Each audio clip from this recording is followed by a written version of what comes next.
Ако продолжи падот на температурите, радиаторите ќе греат и пред 15 октомври.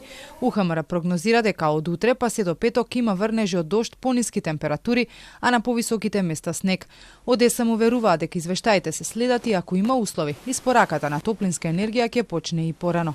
Согласно регулативата, грејната сезона може да започне и порано, односно од 1 октомври, доколку прогнозата за средна надворешна температура за наредниот ден изнесува 12 степени Целзиусови или пониско, според податоците на Управата за хидрометеоролошки работи.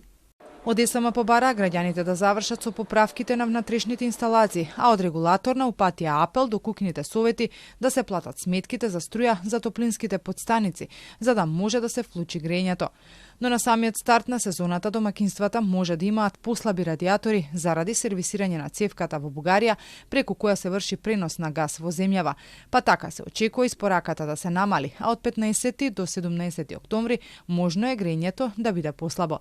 Од регулаторна потенцираа дека во услови на ваков прекин Номагас навремено треба да изврши полнење на цевката. Од компанијата за Телма соопштија дека тие 2 дена пред законскиот старт на грејната сезона го прават полнењето, но колкави количини ќе се обезбедат и дали тие ќе ги задоволат барањата на ЕСМ ќе зависи од тоа колку газ ќе има во цевката на која ќе се прави ремонт.